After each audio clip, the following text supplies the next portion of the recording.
Good afternoon. Welcome to the latest in our series of seminars exploring Aquinas and the education of the whole human person here at Blackfriars, Oxford in the Aquinas Institute. I'm delighted to introduce today's speaker, Father Michael Sherwin, who is Professor of Moral Theology at the University of Freiburg in Switzerland. Father Michael is a well-known and internationally respected Thomist who's published extensively on various aspects of Aquinas' thought.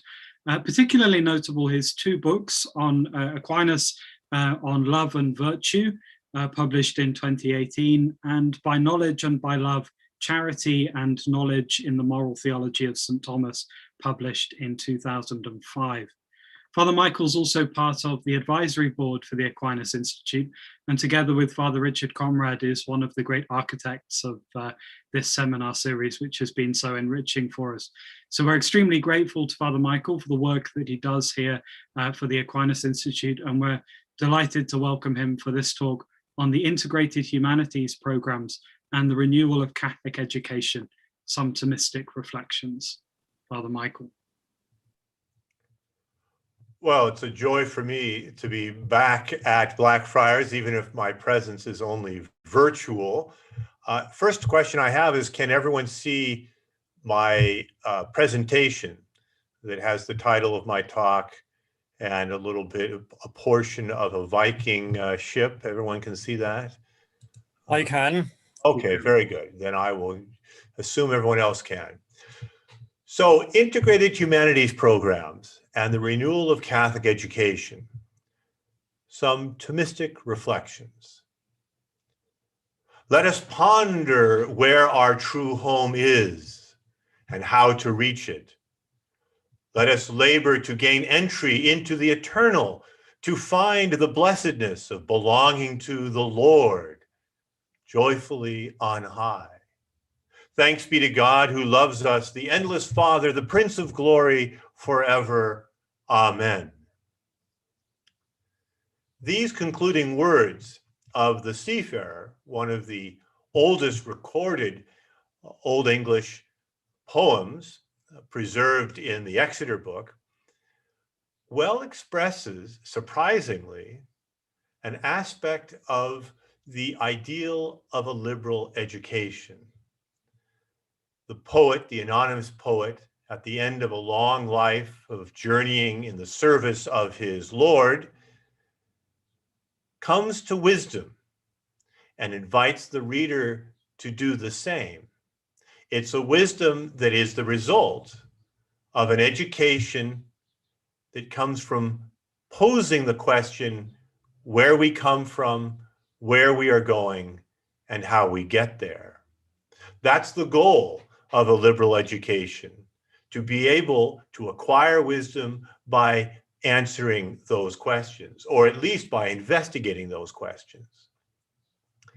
Now, in the late 1960s, several events occurred in the United States that led to the founding of programs that have come to be known as integrated humanities programs that sought to give students just this type of liberal education, to help them discover through an analysis of nature and of culture where they come from, where they're going, and how to get there. So in my brief time with you today, I want to look at the history of one of those programs, the grandfather of all of them, the Pearson Integrated Humanities Program at the University of Kansas in Lawrence, Kansas.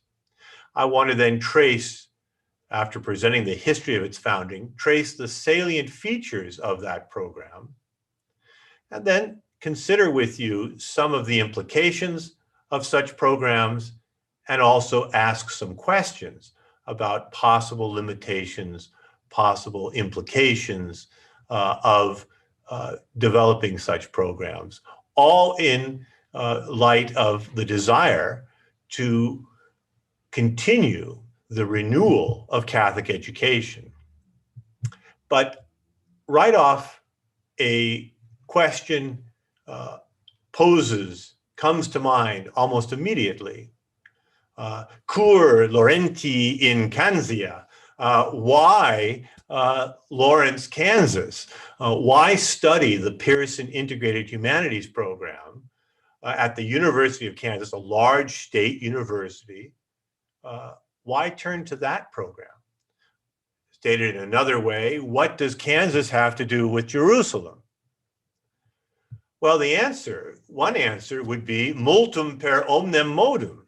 Apparently, much and in many ways, because it is an extraordinary fact that during its brief 9 years of existence, the program had a remarkable effect on its students.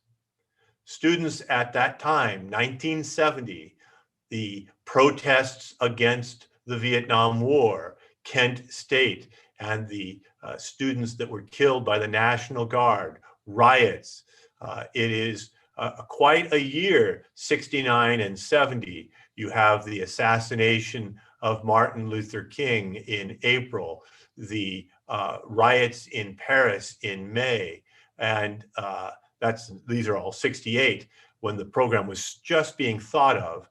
And then also that June, the assassination of Bobby Kennedy. All of these things are going around in 68, 69, when the program is being thought of to be founded. But then upon its founding, almost immediately, it's having a curious effect throughout the 70s. It started in 70 and was squashed in 79. And during those 9 years, more than 200 students, and this is a university that is considered, that part of Kansas is considered to be at the edge of the Protestant Bible Belt, and yet it led to more than 200 students becoming Catholics. This is a state university, this is a secular program. Moreover, many fallen away Catholics who were in the program returned to the practice of their faith. Even more remarkably, many vocations to the priesthood and the religious life came out of that program. Many of the alumni went on to become, well, we've got one archbishop, a bishop, an abbot, a prior, a prioress, several major religious superiors, a rector of a seminary, 3 who have gone on to become novice masters, and even a passel of Benedictine monks who entered the monastery of Our Lady of Fontainebleau in France. That's an amazing record. And the cream of all of this was in 1999, the founding by alumni of the Pearson Integrated Humanities Program of the Benedictine Monastery in Clear Creek, Oklahoma, as well as the founding of Wyoming Catholic College by alumni, partially founded by alumni and by those who were inspired by the Pearson Integrated Humanities Program. So that is something that any Catholic educator should be drawn to simply ask, how did such a thing happen? Was it unique to the time, unique to the professors involved, or were they tapping into something that is perennial? So that's what I want to consider with you in the time we have. So first, the history.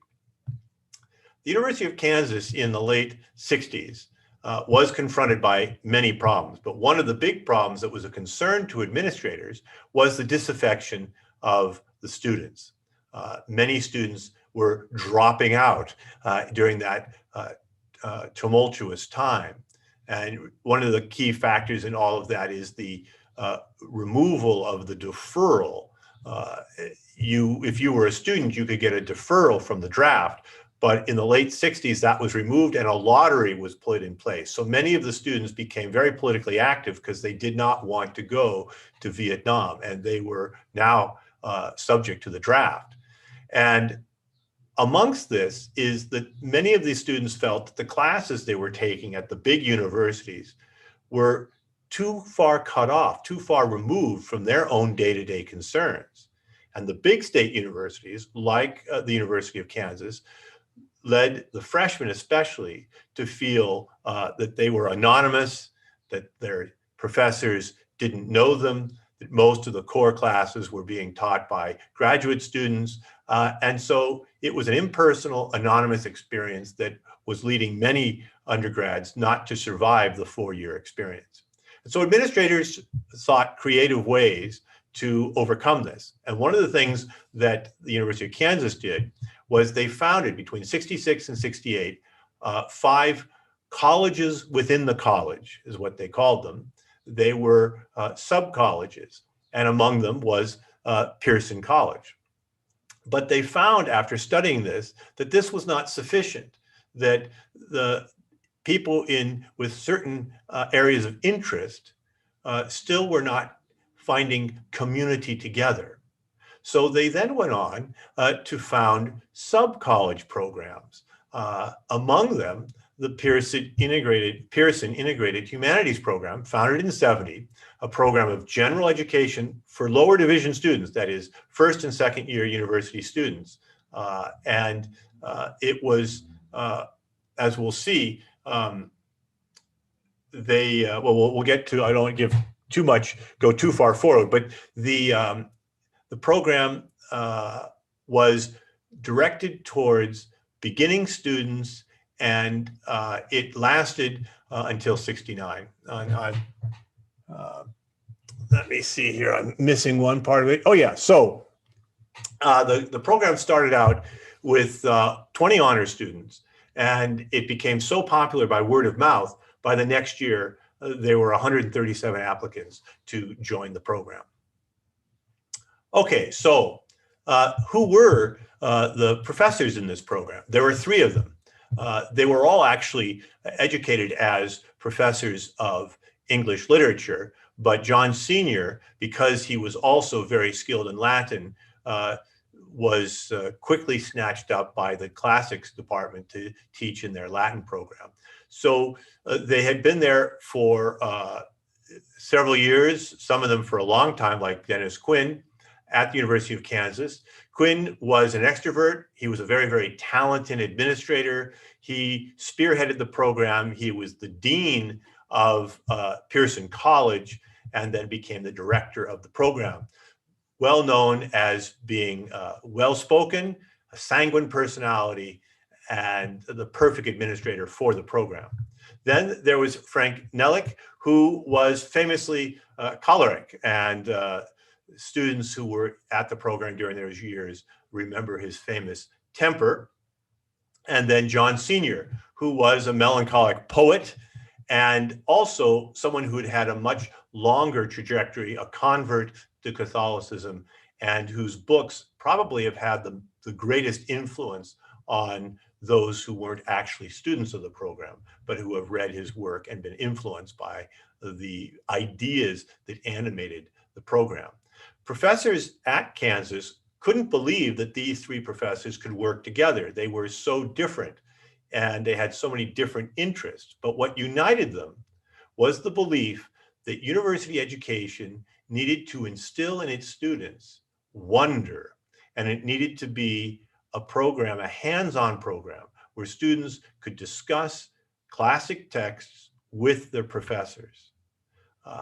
And they also felt that the move towards specialization that was killing so many great books programs throughout the United States, I can name several where even to become a professor at those programs, it didn't matter whether you could teach undergraduates or not, but you had to have 1, 2, 3 monographs in some specialized area.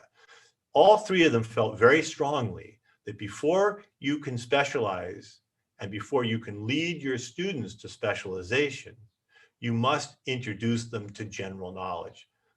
It was a trend.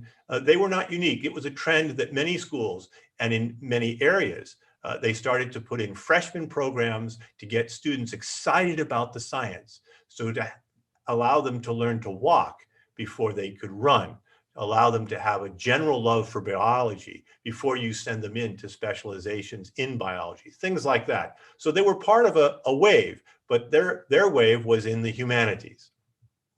A good example of how this functioned, there had been a general program of observation in astronomy.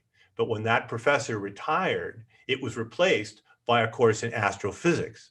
And so there was no general introductory class at University of Kansas by mid-1960s that would get students excited about astronomy.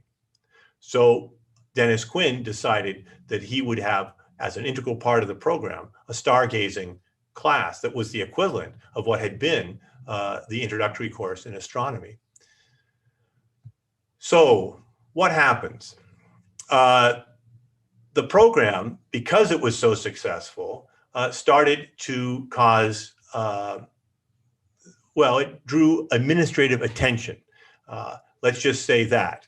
We won't, many people have attributed it to jealousies on the part of other people in the College of Arts and Letters. But however that may be, fairly quickly, the program that became one of the most popular program at the university drew administrative attention. And the other thing that started to happen was, very quickly, the conversions to Catholicism, which was at first a concern, but not a crisis. What began to move the administration into crisis mode was the scandal of vocations. This is in the early 70s and mid 70s, the vocations coming out of the program to the priesthood, and that began to draw public attention in the media. And what really caused the whole thing to explode were when the press got a hold of the fact that there were students from the program that were entering a French Benedictine monastery. And it didn't help that some prominent administrators of the university had children who became Catholics through the program and became alienated from their parents. So the program was abolished in '79. Fundamental elements of the program. First, we should look at what the program shared in common with all of the sub-college programs. It was a residential program, and this has become very popular in a lot of schools throughout the country, throughout the United States, to have people who are studying certain areas live in the same dorms, have the same dining hall. And so that was part of the program's experience, like the other programs at the time at the University of Kansas. It also was only for the first 2 years before students had to go on to specialization to declare a major. So it was 4 semesters for freshmen and sophomore. That it shared in common with all of the sub-programs. But the unique features, first of all, the thing that would have struck a new student, well, the very first thing that would strike the student is that in order to get into the program, they had to have a personal interview with the 3 faculty members. And the interviews were freewheeling discussion, and to see how the student would react to the discussion. And the criteria for letting the student into the program was to see whether they were on fire with these type of life questions. So that was the first thing, the interview. Then the other was the reading list, which was, we can come back to the whole question of the reading list, but classics. So you have the Iliad, the Odyssey, you have Virgil, you've got classics from Greek and Latin, and then also English literature, Shakespeare, all the way up through a chosen list of American literature. And the students were expected to read a bulk of this, half of the reading list, before they even got to the first semester. They were supposed to spend the summer starting their reading so that when the course started, they would have a common set of texts that they had already been studying. Now, the backbone of the program were the lectures that took place twice a week. And they were not like any lectures that the students had experienced before. They were in one of the large amphitheaters, and there were just the 3 professors.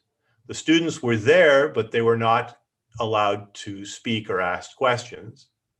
And the 3 professors, with their very different personalities, would begin what seemed to be a completely freewheeling discussion that often drew upon recent events, the last weekend, whatever, but would sooner or later during the 80 minutes come around to key notions within the reading, whether it was Plato's Republic, Plato's notion of the different forms of government. Sooner or later, they would come around to a discussion of those texts. This was twice a week for 80 minutes. The other interesting feature of this is that every lecture, before it began, someone among the students, a senior student, so someone in their sophomore year, would lead the group in song. And the entire student body of the program and the professors would sing this song together. By the time the students had been through the 2 years, they had learned a lot of different songs, and in English or in Latin, of various different traditions, an unexpected feature of the program. Next, there were conversation groups. Now, each student was assigned to a conversation group, and they were each group had around 12 students assigned to it, and one professor would attend that group. There were 17 such groups. It's amazing how much time the three professors dedicated to this aspect of the program. And they would discuss the text that had been discussed in the general lecture. Another interesting thing about this is they were divided into freshman groups and sophomore groups, but you were not, although you were required to be a member of one group, you could attend as many of these groups as you wanted to. So if you couldn't get enough of it, you could attend the other groups and participate, if you behaved yourself, in the discussions. Then the only real classroom time, other than the discussion groups, which were not always in classrooms, was the rhetoric class. And the rhetoric classes were taught by TAs who were formed by the three professors. And the focus was on orality. That is, to help the students discuss the notions that had been presented in the main lecture. They were encouraged to use the tools of rhetoric to help them articulate what they believed and what they wanted to say about the issues being discussed in the main lecture. So basically, they were trying to help the students learn how to think, learn how to argue. And the fascinating thing about it was the way in which it was transversal. That is, when you had to do a paper which we would then present orally, it had to draw upon some of the written texts that were discussed in the class. Then it had to draw on your own experience. Then it had to draw on some of the poems you had memorized, and we'll get to the question of the poems. So it drew on all the different things that you were doing in the program. You had to articulate what you thought about it and then express it. So it was very functional use of rhetoric, learning rhetoric to help you express yourself. Now, each week there was poetry memorization, but this was oral memorization. A sophomore who had already learned the poem would recite it, which was also a way to get the poem more deeply in the sophomore's memory. And there would be a small group of freshmen around the sophomore who, hearing the poem, would try to repeat it. And they would repeat it until it was memorized. And there were 40 poems that and some of them of substantial length, that the students in the program over their 2 years were required to memorize. So again, orality. Then I'd already mentioned Dr. Quinn would take the students out on these stargazing adventures. They would go outside of Lawrence into the farmlands, and when it was a good night, he would help them identify the stars and then draw them into the mythology associated with the constellations. But it was mainly without any of the light pollution of the farmland outside in rural Kansas, to get them to see the wonder of the stars and to be drawn into that. Next, there was a Latin option that was not required. It was voluntary, but it was very popular and engaged the students, and it was an oral method to get them speaking and arguing in Latin very quickly. And it was a remarkable program because they were already into the advanced book by the end of their program. So it was successful through the conversational method in getting them to learn the fundamentals of Latin. Another feature of the program, which varied every year, was the Latin tour, was the European tour, to take them to visit places where the events, the historical events, or the literary settings of the literature they were reading had taken place. And this is how some of them went on to discover French Benedictine monasticism in the Salem tradition. The other thing that emerged kind of organically from the program was the formal waltz ball, where they would learn how to waltz, they would practice, and then they would have once a semester this very popular dress up, where they were dressed up in formal attire, and they would do these incredibly difficult Viennese waltzes of an evening, faculty with their spouses and the students. Then the other thing was the equivalent of a rural fair. I think in England you call it a fete. And there would be square dancing and all the different things that you see in rural fairs, and drawing upon some of the history of it too that they would have come across in their reading. Competitions, archery, juggling, all these different things that were fun, and also baked goods. It was a way for the families of the students to come and experience the communal aspect of the program, and was a very popular event locally as long as it lasted. Now, what's going on here? Why was the program so popular? There are some principles that Dr. Quinn in his book, and I can send to the Blackfriars a short bibliography of the works that kind of explain the program. But both Dr. Quinn and John Sr. articulate very beautifully the principles that underlie this method. First, that a liberal education depends upon people finding wonder. Wisdom begins in wonder. It's an Aristotelian insight, but it's an insight confirmed throughout educational history. And so the motto of the program was Nascantur in admiratione, let them be born in wonder, in admiration. And wonder is provoked by contact with nature.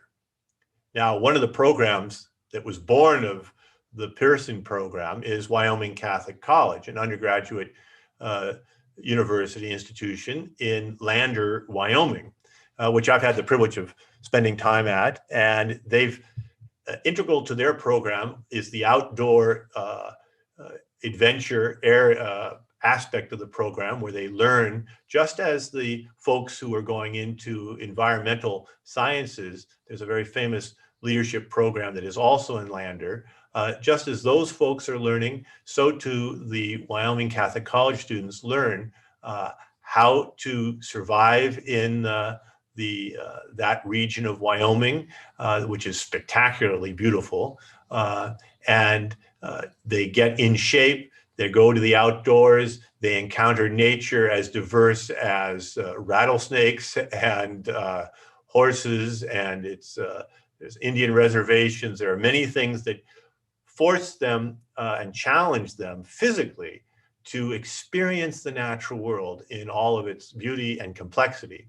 And also an integral part of the program, which I love, is their equestrian sciences, learning how to ride, and how the techne, the craft of riding, just John Sr. was introduced to that as a young man and fell in love with that in Wyoming.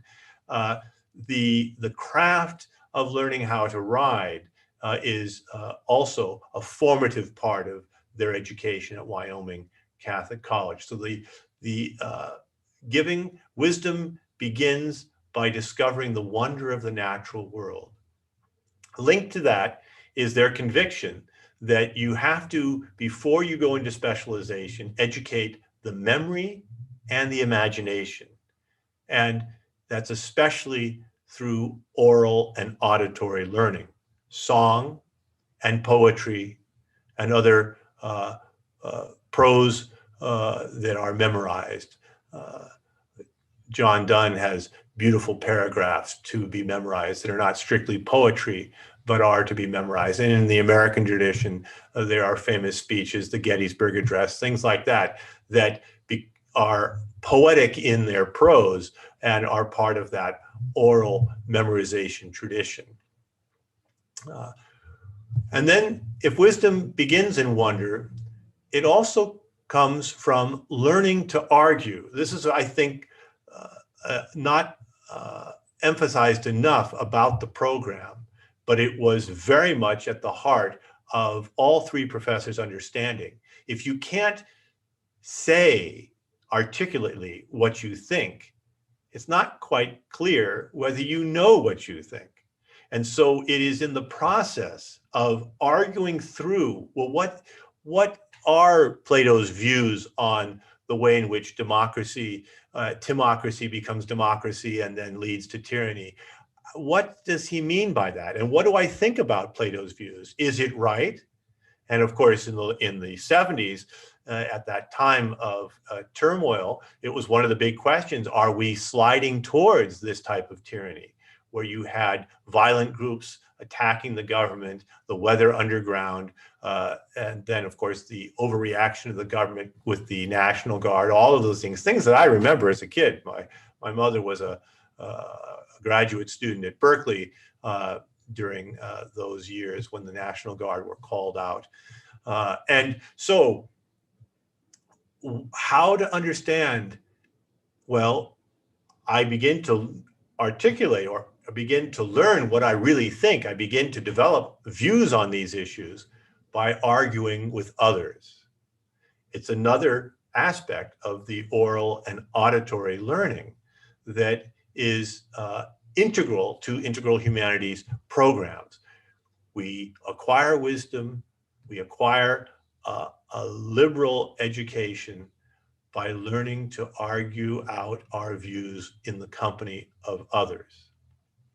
And then, of course, wisdom comes from knowledge as loved. It's not just book learning, but it's learning these truths in the company of others that we express in song, in dance, and in communal celebrations. Now, from that perspective, I want to back up and offer an interpretation of what's going on in these programs. What exactly, first of all, why were they so popular? Was this something unique about students, the baby boomers at that time?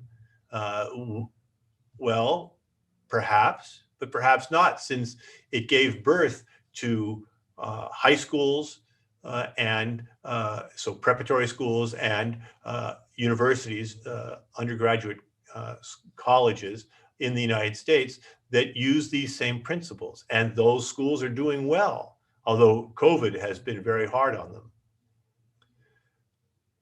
But perhaps there were elements that were unique to that time. But I would like to say, and I'm drawing upon both Dr. Quinn's understanding and especially John Sr.'s understanding of what was going on and why they were popular, is that these, unlike other schools, the integrated humanities programs are actually serving a medicinal, and I think the best word is remedial function. That is, they have replaced what used to occur elsewhere. But because of our traumatized culture, it's no longer being provided. What traditional local culture once provided, talking, the young man sitting on the steps of the local grocery store and listening to the stories of the older men, that is happening less and less. So if you think about the older generation, if you think about people like Harry Truman or Dwight D. Eisenhower or even George Marshall, they grew up hearing stories of people who were veterans of the veterans of the American Civil War. And they talk about how Eisenhower was influenced by General Grant in the way in which he led the Allies in Europe. Well, but that formation started early, and that started in oral traditions when he's in his small town listening to veterans of those earlier national struggles. That type of transmission of culture is slipping away. And it's not just across generations that the youngsters are not talking to the elders or not listening to the elders. It's slipping away also in terms of within the generation, certain types of activities are no longer occurring. And I'll come back to that. But one of the authors that I think articulates this beautifully is Larry McMurtry. Now, Larry McMurtry is a Texan and a prolific novelist. Many of his novels and short stories have been made into movies. The Last Picture Show, Lonesome Dove, and HUD was based on one of his novels. But he has a collection of essays, and the title essay is the one that is of interest to me now, Walter Benjamin at the Dairy Queen. And he looks at the way in which what used to occur in small towns and what used to occur at the dinner table in families is no longer occurring. The transmission of culture, the transmission of oral culture from one generation to the next is evaporating. And he expresses what's that going to do to America and her future.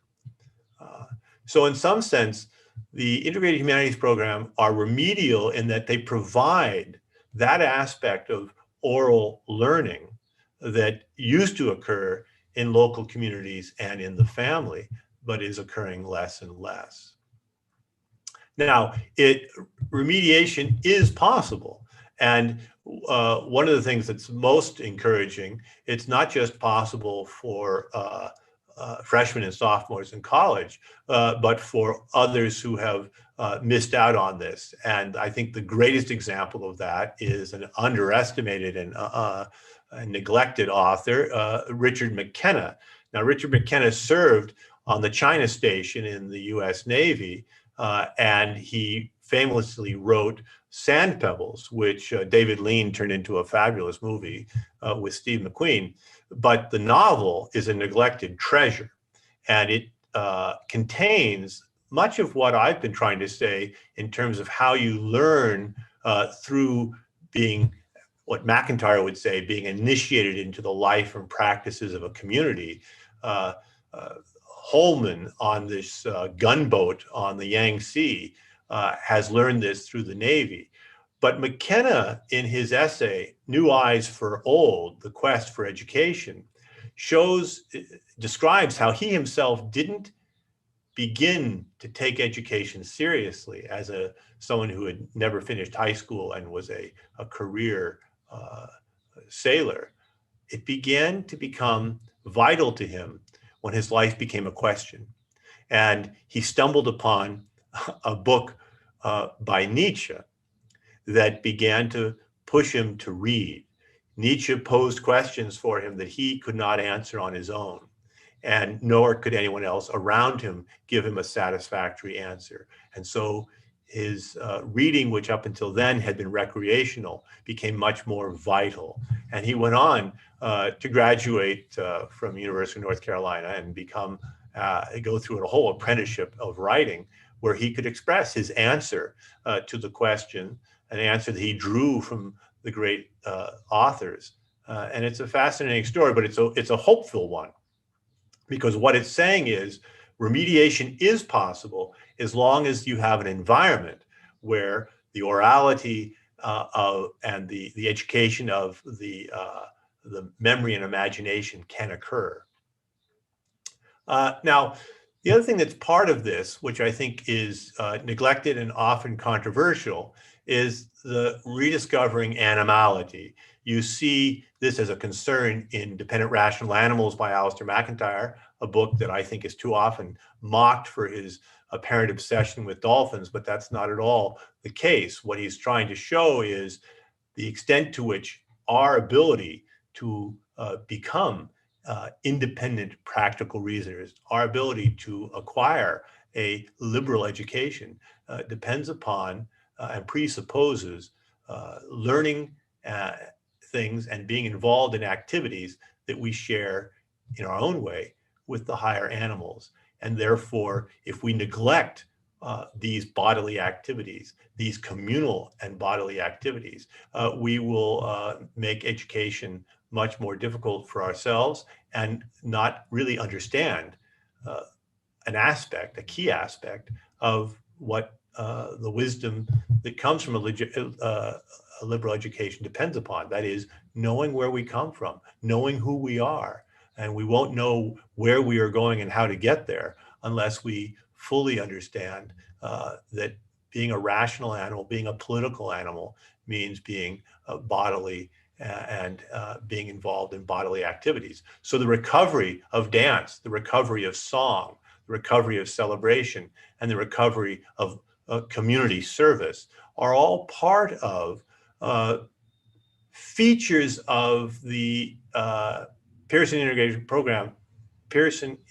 Humanities program, and the way in which, although I've showcased the Catholic vocations and conversions that came out of the program, as equally intriguing are the leadership, the people who went on to have leadership roles in their communities after graduation, went on to law school, went on to medical school. There are judges, doctors, nurses,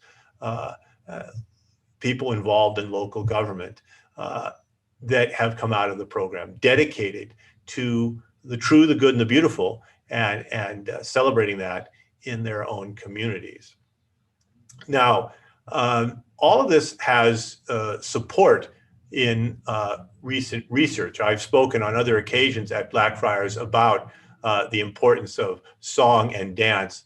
I've drawn upon the great Ted Gioia, Dana Gioia's brother, who's the go-to person for Oxford Press for anything that has to do with jazz. But much less well known are his 3 volumes on song. And he has 1 volume on healing songs, another on work songs, and a third on love songs. And he shows how, in many ways, we in the West have lost our song. People who used to sing together while they worked now listen to music while they work. They don't sing together. And that has implications for who we are, our well-being, and whether or not we learn well what it means to flourish as a human being. So recovering our song is an integral part of the integrated humanities programs. And I think it's one that would also help us understand some of the crises in religious life, where communal song, communal chant, communal prayer that is in song was diminished and is in need of recovery. And then the dance. I think the program stumbled upon something, and these programs have tried in their own ways to articulate, but Western dance, when it's healthy, is a communal celebration of courtship. And the romanticism of courtship depends a lot upon these animal activities. It is not 2 angels who go to get married. It is 2 animals who have a spiritual vocation, who are unique animals, this unique amphibian. We live in the waters of the corporeal, but we breathe the air of the spiritual. Nonetheless, the sacrament of marriage is corporeal and is rooted in the animality that has a dance proper to it. And communal dance traditionally is a traditional way of celebrating courtship. And recovering that, I think, is also part of the role of these integrated humanities programs. Now, I bring to this, however, some questions. One of the questions I have, and I don't have a clear answer, I have the elements of an answer, is the reading list. Now, I could go through it. It's not surprising. It's the Western canon, but it's also the canon of English literature. It's the old Western canon. So it's reading the great Greek epics, the Iliad, the Odyssey, reading Virgil in his various different, the Aeneid and the other, the poetry celebrating rural life, Horace, all of these different classical works. They slip in the Confessions of St. Augustine as a classic of Western literature. There's not a lot of continental literature after the Latin period, however. It then comes over to English literature and selections of American literature. Now, you can make a very strong argument for that in terms of being able to understand where our institutions come from in the Anglo-American world. But what about the need for the same goal, which is to rediscover the real, rediscover the true, the good, and the beautiful in other cultures? Have the insights of these programs application in these other cultures? Could you do, for example, a integrated humanities program based on the ancient Chinese literature, which is abundant? Now, Senior himself, in his own trajectory in life, had a very bad experience with the Buddhist and Hindu traditions, and sets up a contrast between the Western canon and the world-denying features of Hinduism and Buddhism. Let's say we grant that criticism. I don't think that criticism holds for much, and I would say maybe the majority of classical Chinese literature. And I think it would be very, very interesting, and it's the type of work that Matteo Ricci, Il Madu in Chinese, was engaging in, that there is a need for these type of programs in cultures that are radically and disruptively becoming postmodern. My time in that wonderful Middle Kingdom has shown to me, when I ask questions, that there is a great generational divide between those older grandparents who were very idealistic, and then their children who were traumatized by the Cultural Revolution, and then their children who are now studying. These three generations don't speak to each other. And so the challenges in the Middle Kingdom and the challenges in other parts of Asia are very similar to what we're undergoing. So could such a program be developed for those countries that do not draw on the Western canon? I don't see any reason as a Catholic evangelist why someone growing up in Shanghai needs necessarily, as part of their formation in the true, the good, and the beautiful, to know very much about the founding of Rome or of the battles between the Persians and the Greeks. Perhaps I'm wrong. I'm open to being corrected. But many of the arguments in favor of the providential aspects of Western philosophy with the emergence of the proclamation of the good news and the incarnation and the life, death, and resurrection of Christ seem to me to be post hoc propter hoc arguments. They were helpful for what we have. Well, that's because that's what happened. But it's not necessarily clear to me that it was necessary or even best that it happened in that way. In God's providence, that's how it happened. But the gospel is for all people, and therefore the true, the good, and the beautiful is for all people. And this helps me identify one of the tensions I see in the programs, both at Wyoming Catholic and as it was lived in Kansas, which is there is a universality that is celebrated. The students are being drawn to ask universal human questions and to learn how to engage them. But it's always through particularities of a certain form of the Western canon, which of course that's part of being human, right? Universal questions are asked in particular, but could a different form of that particular be developed? That's one of the questions I think is worthy of greater discussion, and I'd be happy to discuss it with you during the question and answers. So I articulate this as integrated humanities programs, the Far East and the Wild West, because you could also develop a canon, and John Sr. actually had a certain weakness for this, and so do I, a canon drawn on American literature that is a bit different than the one which they drew upon. But which you could also, I think, help people come to know and love the true, the good, and the beautiful. And there are forgotten masterpieces, neglected masterpieces.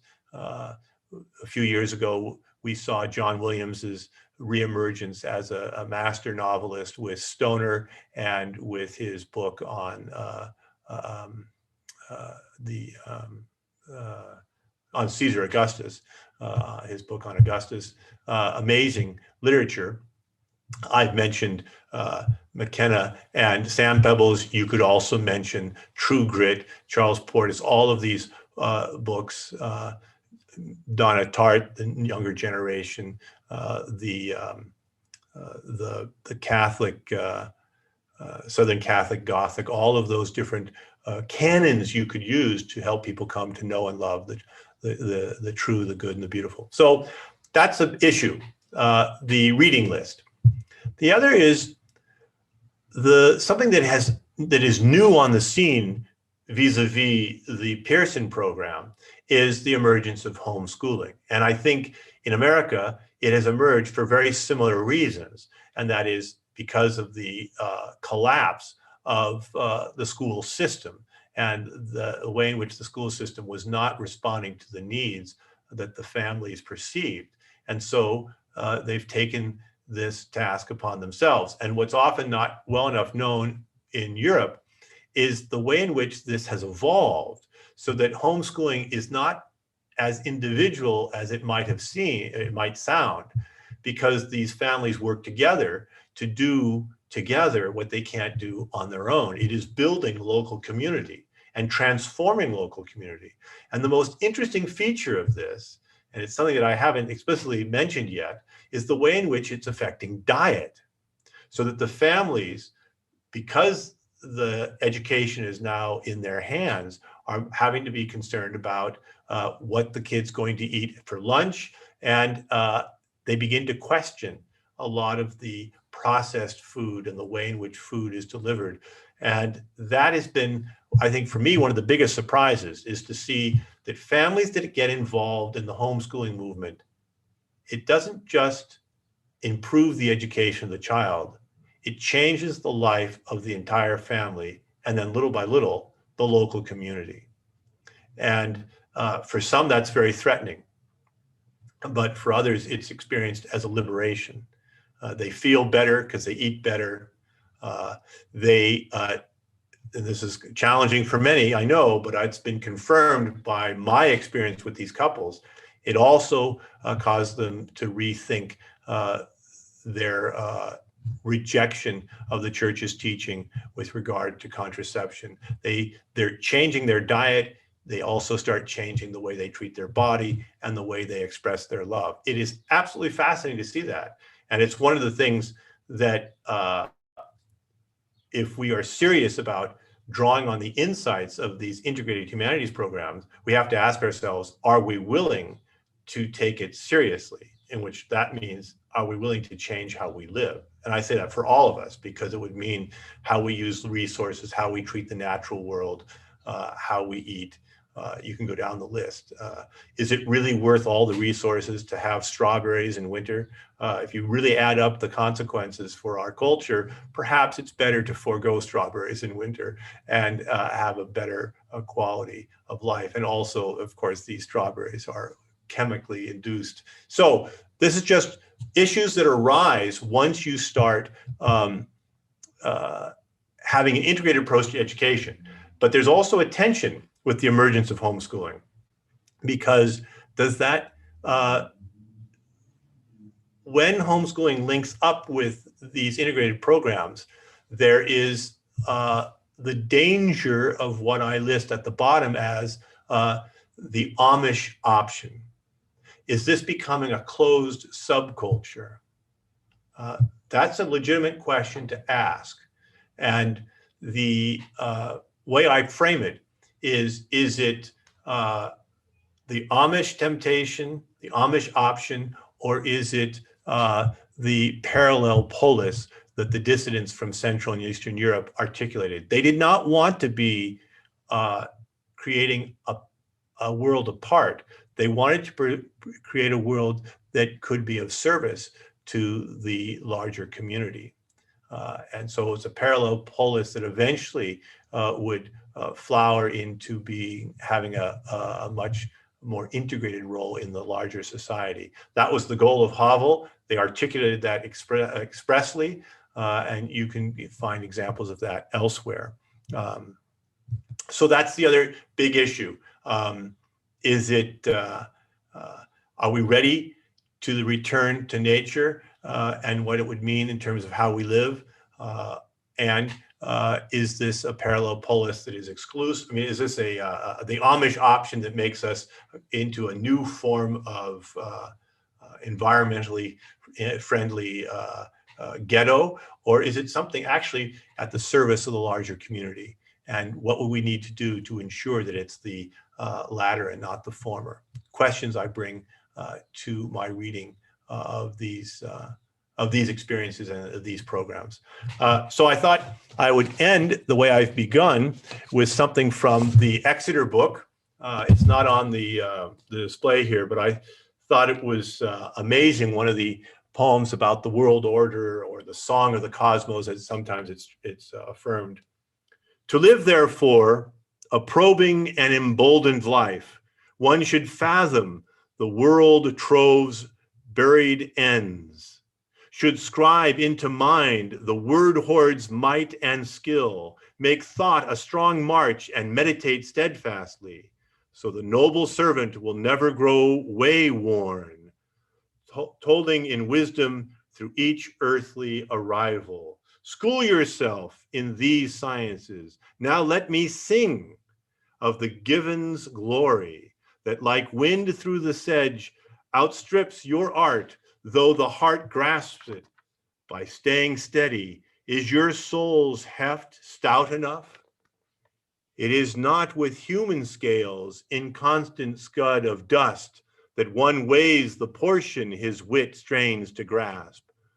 Of the Most High work, the code of God's design, for we shall thank the chief of all, unbounded, from always back to nil, so the everlasting King may astonish with radiance, shearing off all want, so that, knuckled down, we may scale the high walls, choosing as handholds the heavenly King's word.